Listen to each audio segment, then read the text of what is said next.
Well, good afternoon, sisters and brothers. Welcome to Smart Church at Noon on this July 2nd, right? We are approaching American Independence Day. I don't know about you, but I can hardly enter this particular time of year anymore without taking a fresh look at Frederick Douglass's speech that was given on July 5th, What to the Slaves, the 4th of July. If you haven't yet, I would encourage you to do so. Check it out as Frederick Douglass takes fire to the hypocrisy of what happened then and what is happening now in America on that July 5th. Come on in the room. I see people or letting us know that they are here via the chat box. We appreciate all of you. Um, thank God for all who are constant and consistent with us. Those who are new, we appreciate you joining us. And then, of course, to the crowd that watches on another day, another time, the rebroadcast crew. What's up with you? I hope all is well with everybody. Remember, as we are entering this particular holiday weekend, be safe and encourage the people around you. You see my eyes moving. You know that I'm checking out the technology to make sure that we are good. Yeah, be sure to be safe as we are moving around, trying to make sure that we don't get caught up into the debauchery that usually happens when there's a long holiday in this particular iteration of society. Well, such that I don't waste your time, let's get to our text. We're still talking about power for the people. The premise is that you are so powerful that you will be under attack, but no worries because God will see us through it all. I want you to join me in the book of Deuteronomy. Deuteronomy, that's the fifth book in the Bible, if you're starting from left to right, chapter 20, verses 1 through 4.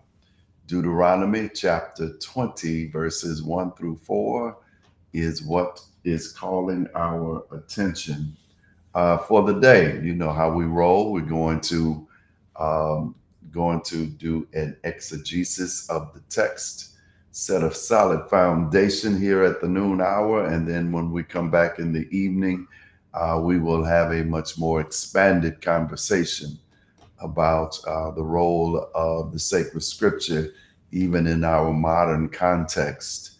Deuteronomy chapter 20, verses 1 through 4 is what calls our attention today. And of course, I'm going to read from the New International Version. Reads this way: when you go to war against your enemies and see horses and chariots and an army greater than yours, do not be afraid of them, because the Lord your God, who brought you up out of Egypt, will be with you. Verse 2: when you are about to go into battle, the priest shall come forward and address the army. He shall say, "Hear, Israel, today you are going into battle against your enemies. Do not be faint hearted or afraid. Do not panic or be terrified by them." Verse 4: for the Lord your God is the one who goes with you to fight for you against your enemies to give you victory. And that is the reading of God's sacred word. As I stated just a moment ago, we can expect that the ways of the world, the forces of evil, all that goes along with that, right? They're going to come against you because you are a part of that most important group that we call the people of God. In fact, what this text speaks to us about is because of who you are and because of what you have, you can expect that evil should try to take it from you. It was at work in antiquity, right? It was at work before antiquity with our ancestors. And when you check what's happening in the headlines today, It's at work even today. That those people who don't mean any good for anybody will always try to attack the evil or the good. I shouldn't say the evil, attack the good that is in this world. I just read in Al Jazeera online today um, how the felon in chief and his administration are touting and touting the work and patting themselves on the back because of an agreement between the various fighting groups in Rwanda, in East Africa, in Rwanda, and in the Congo. And the Western media is saying, you know, what a wonderful thing this is that these people who've been fighting for as long as we can remember have agreed to stop fighting with one another. But Al Jazeera, uh, who reports from a different perspective from the West, said, "Pump your brakes, hold up. Got to remember that in Eastern Africa, there are all kinds of minerals, right? Important minerals. And I won't try to name them, that the West wants to get its hands on." And so that paper reported, yeah, they agreed to interject, America, that is, agreed to interject herself into the situation. But in the words of the mob, it's going to cost you, right? And so now the Congo uh, and the Rwanda are open for business. And so Western businesses will go in and try to extract as much as they can um, for the help of the United States, who has not promised that they won't carpet bomb the place like they did in Iran, right? So, you know, because of who you are and because of what you have, the things, the entities of this world are going to come at you, because just like they just did with the Congolese government and the Rwandan government.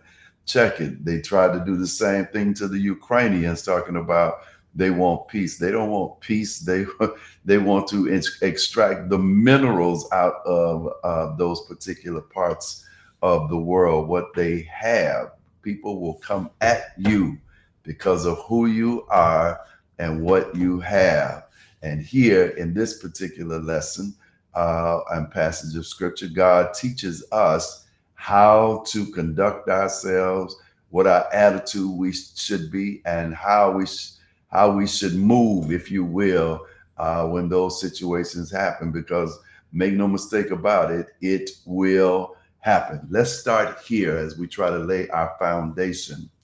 It was on my mind this week that there's a certain currency that has always moved in this world and is moving even to this day, and it is not limited to paying for, if you will, goods and services with an established type currency, what we would call money.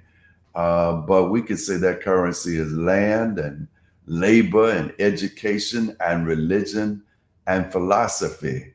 And I don't know if you've checked it out or not, but there's a certain small group of men that do all they can to control that currency. I'll go back through the list again. It is not just about money, right? Paying for goods and services. It's about land, who controls the land, the labor, the education, the religion, the philosophy, etc., of how people move in this world. And a small group, white, straight, Christian, male, right? And when I say Christian, I mean read white Jesus. These are the people who do everything they can to control that currency. I bring the matter up because most of us either learn from and or still use what we call the King James Bible, the 1611, the year 1611, King James Bible. What is interesting is the backdrop of what's happening behind the scenes in 1611, Britain. That's where the Bible, the 1611 King James, right, Bible comes from. But in 1611, that's when the British Empire was just getting its start. In fact, they were beginning to move in the early 1600s, and by the time some 200, almost 300 years later, by the time the British Empire reached its apex, they could say they own about a third of the land of the then known world. Doesn't mean they owned a third of the land all across the world, but every part of the world that human beings knew, Britain could say, we own that. They went in and stole it, right?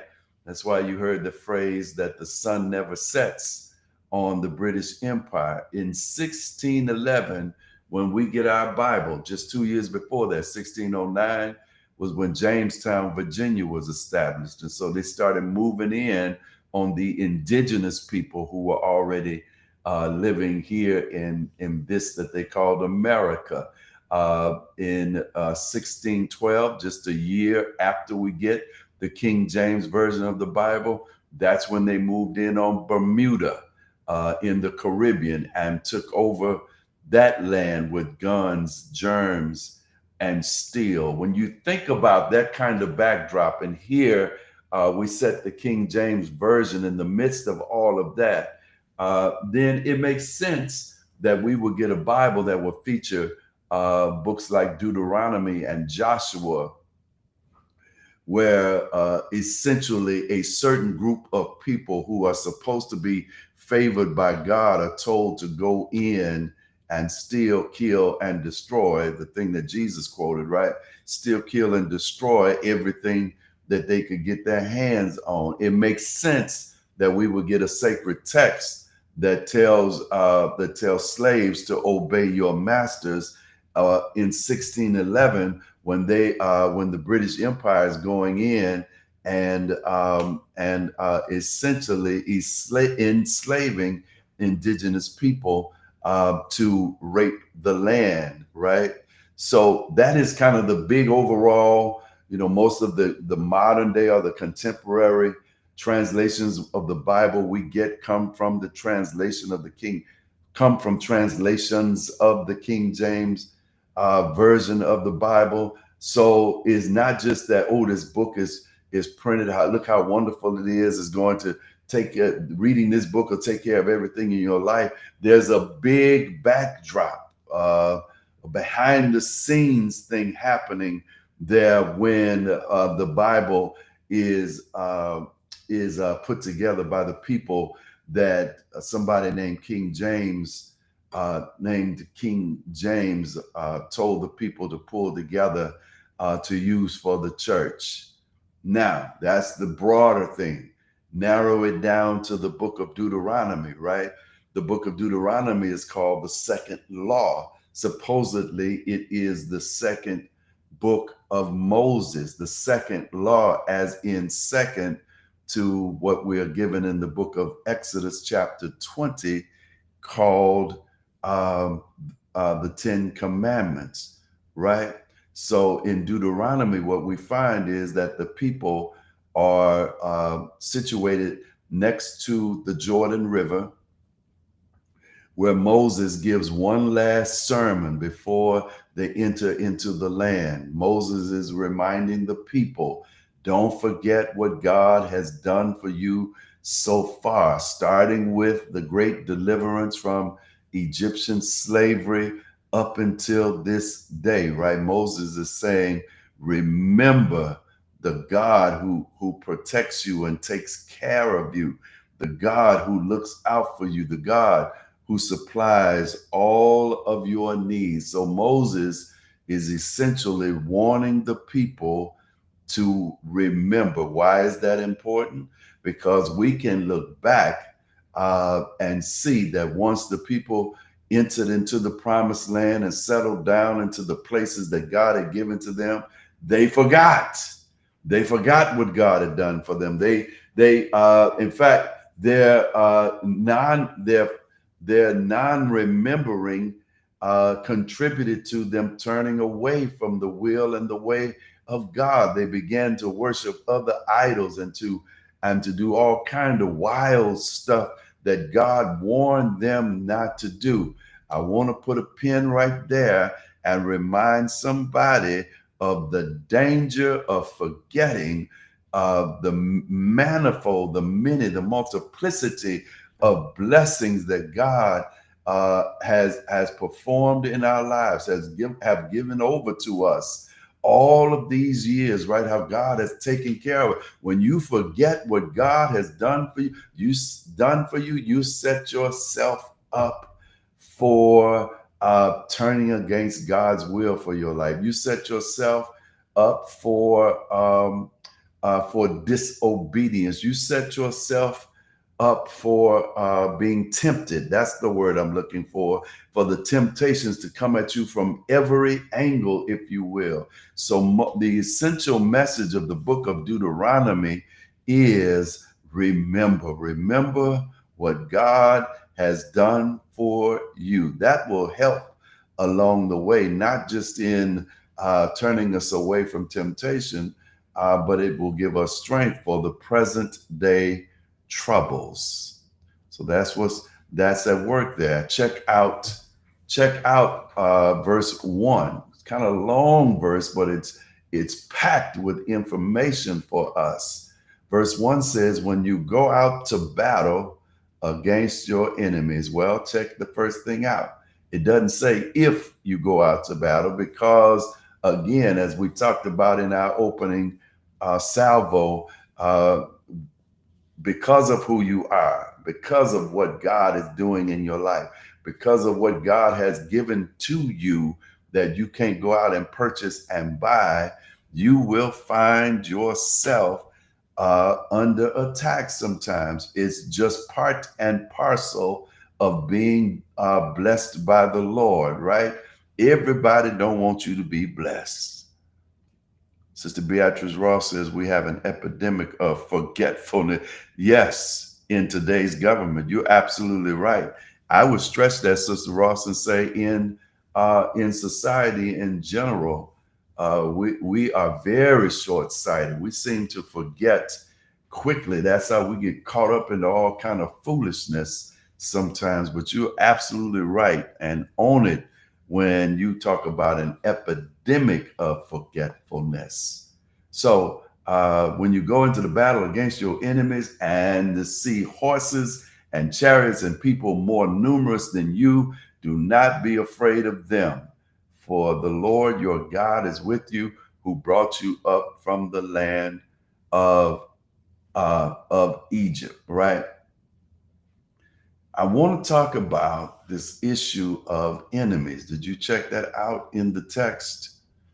When you go out to battle against your enemies, I thought it was important that we take a look at the enemy. Who is the enemy? Because many times the people we label as enemy in our lives are really the people that God has sent to help us, and the people that we turn over all of our intimate information, the people that we trust to be there for us, are really enemies. We can call them frenemies, right? Because sometimes they show up as friends, but they are really enemies to our well-being. Well, the basic meaning of enemy in the text, because we always want to go back to what the text says, is the basic meaning of the word enemy there is to be hostile to be hostile to. Most of the time when we're reading, especially in our sacred text, Israel seems to be the recipients of this hostility. But we have to be careful, because sometimes we want to point the finger at other people, when the fact of the matter is, and it is true for Israel in our sacred Bible, the fact of the matter is that we are the ones with our behavior, or with our non-compliance to the will and the way of God, or just with our apathy towards what other people are going through. we turn out to be the ones who are full of hostility, the ones who are projecting, let's use that way, projecting hostility towards somebody else, when the fact is we point the finger at others saying that's the enemy. We got to be careful to watch ourselves, watch our attitudes, and watch our behavior such that we don't become the very thing that we are accusing others of doing or being, if you will. So if you look at this notion of hostility, of to be hostile to somebody else or some other entity, when we read our sacred text and it talks of enemies, the assumption is, and this is dangerous, the assumption is that God gives victory over enemies as a blessing to the victor, right? And if you want a text just to talk to you about that, you can go back and look at Deuteronomy 6:18 and 19, right? And so what that leads us to is to the assumption that God favors one group of people over the other. I want you to think about that. Think about what you've read over the years. That if there is a battle, first of all, Israel seems to, especially in this wilderness and coming out of the wilderness experience that we're reading about, Israel is the object of the hostility. But when God gives them the victory, it means that God chooses them over another group of people. And that may not necessarily be so. I don't want you to go through life thinking about that if you have to take an L along the way, right? If you are defeated in a situation, first of all, it's not over, because we know that God wouldn't let us go out like that. But then secondly, I don't want you to think that there is something wrong with you because something or somebody got the best of you in a situation. There is nothing wrong with you. God's favor is still on your life. It's just that you will not win them all. I know, right? A lesson we should have learned when we were children. God set it up that way. You will not win them all. It's a tough lesson that life teaches us, most of us early on in life. And it doesn't mean that you are less favored by God. It doesn't mean that God chose somebody else over you. It's just the way that things happen. Life be lifing, right? You're not going to get everything you tried to accomplish or try to obtain, right? Those of us who have lived in the world, you know, you're not going to get every job. You're not going to win every match, every game, whatever. That doesn't mean that God doesn't has taken his hand off of you. It just means that's the way it turned out. So check it again. The text not only talks about the enemies, the text mentions military might, chariots and horses and a big army. But what the text says is when you see that, when they come at you with seemingly everything they have, and let's tell the truth, life hits you that way sometimes, right? Sometimes you take just about everything evil can throw at you in the moment. But God says, don't allow yourself to be mentally or intellectually and especially spiritually overwhelmed by it all. Why is that important? Brother Don Lewis says, you just have to play the hand and there it is. Got to play the hand you dealt. I love that part, right? Because sometimes life will just deal you a bad hand. Play it anyway. Thank you, sir. Right? We live in a world, just like Sister Ross was talking about, this world in which we live. We live in a world where people overwhelmingly count on their military might. That's what you see the felon in chief acting gangster or trying to be a gangster around the world, right? He understands that that the United States has a very powerful army. And so I'm more than sure that he uses that to say, hey, if you don't do what I want, then you can get this work, right? I can unleash my army on you. Ask Iran, right? Ask Ukraine. Sister Gwen Jones says many times we can be our own worst enemy. Many, many, many. You could repeat that a lot, right? We are our own worst enemy. You said that right. Sister Beatrice Ross says, so why do some people spend large amounts of time retaliating against every slight? I can't answer that one. I think it's kind of a messed up way of thinking, and we think we got to get everybody back because there's something wrong. It may not be anything wrong. You're right, sis. So God mentions, describes it, or has whoever wrote Deuteronomy to describe it in this way: chariots and horses and a big army. Well, that speaks to the height of military technology of that day, right? It's like they have in our day, they talk about guided missiles, right? Guided missile systems and defenses and so forth and so on. Nuclear bombs that are able to cause this kind of destruction and that kind of destruction, right? We have the latest and the greatest, and we will unleash it on you. Well, when you see this conversation, this talk about chariots and horses, that's equivalent to the way we speak in our day, right? Chariots and horses and a big army. But if you're taking notes, you want to remember and write for your remembrance Psalms number 20, verse 7, one of my favorite passages of scripture, where the psalmist says, some trust in chariots and some in horses, but we will remember the name of the Lord our God, which essentially says some will think about and depend upon, the latest, greatest technology. But when trouble is on every hand, we will mention the name of the Lord our God. Some will think about and depend upon what their hands and their minds can do, but we will talk about the God who can do exceeding abundantly more than we can ask or think, that much more than we can do, right?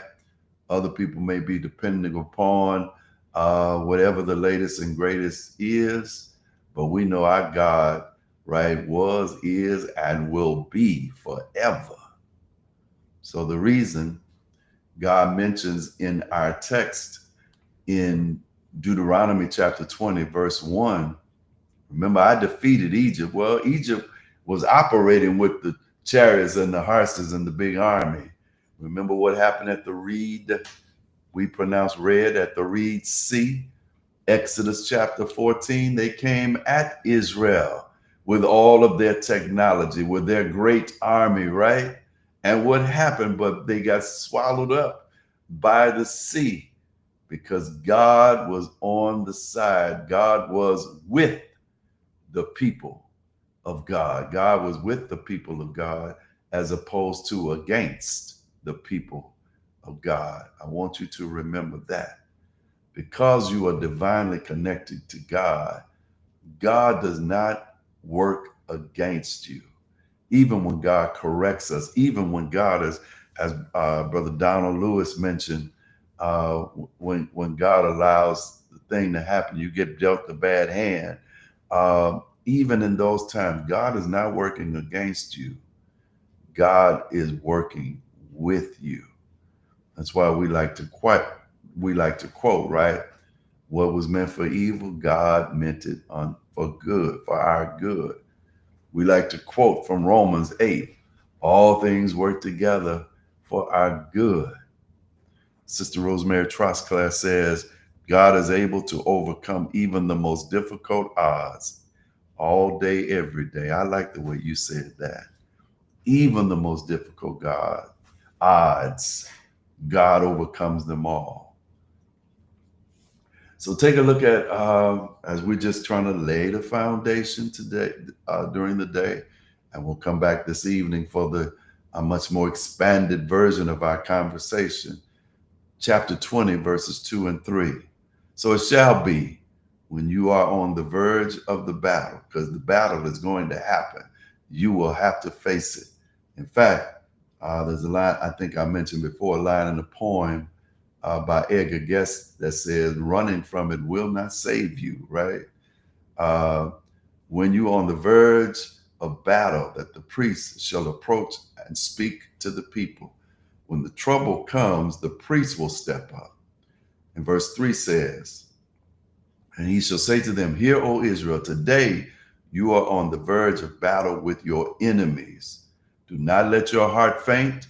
Do not be afraid, and do not tremble or be terrified because of them. Well, first of all, when trouble comes, listen, look for, pay attention for the word, because God will send the word when trouble is, as I said, is on every hand, right? When you approach the battle, there's no question about it.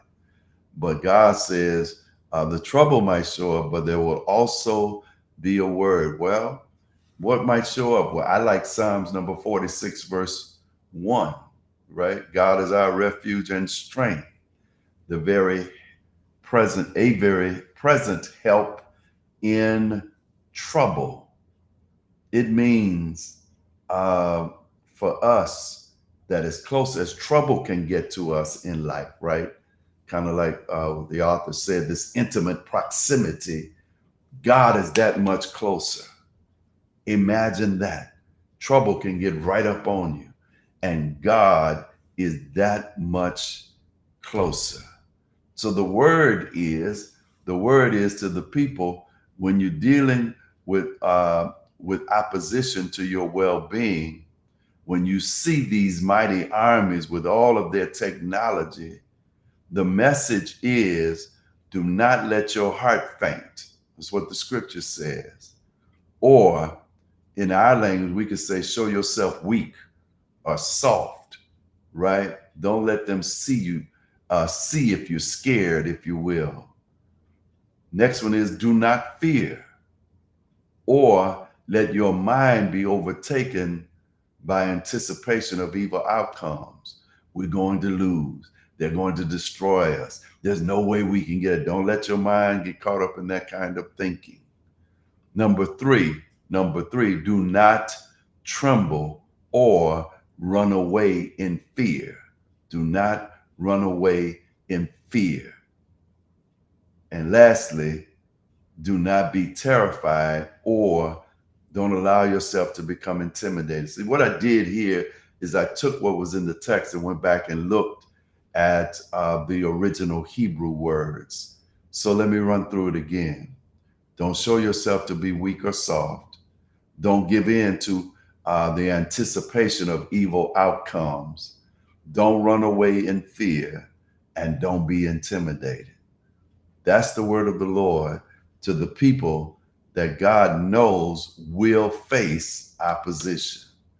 That God knows because of who they are, whose they are, what they have, that evil will come at them. Right? Then lastly, in verse 4, for the Lord your God is he who goes with you to fight for you against your enemies to save you. So it says to us, Jehovah, right? The Lord, Jehovah is with you. I don't care how bad the situation looks. Always know that you are not in it alone. Not only is God with you, but God will fight for you, is what the text says. And not only will God fight for you, but God will save you. I like that part because that says trouble tries to box you in. Remember, we just talked about that from Psalm 46. Trouble tries to get right up on you so you can't move. But the text says that God will give you room. God will liberate you, right? Or God will give you enough room so that you will know that you are free from whatever it is that's trying to box you in. whatever that army is, or whatever the case may be. That's it for today, right? We did it in about, we covered what we needed to during the lunch hour. And tonight we'll come back.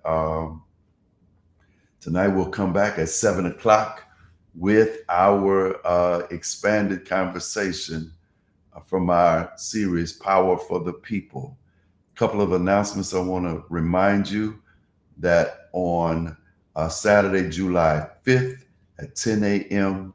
is our youth and young adult financial literacy class. Please help us to spread the word.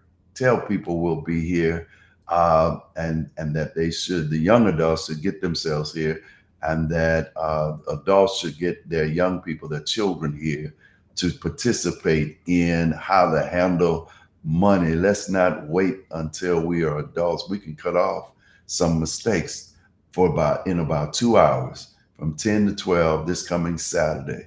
Also, don't forget Vacation Bible School this month, July 21st through the 25th at 5:30 to 7:30 nightly. The theme is God's Laboratory. All the ages are welcome. There are classes for all ages. And I learned today that one of the sons of our house, the Reverend Anthony Patterson, will celebrate his anniversary at the King Solomon Baptist Church this coming Sunday at 2 p.m. Ricky Smiley will say, govern yourselves accordingly. Thank God for all of you. I'll see you tonight at 7. Be careful out there. Peace.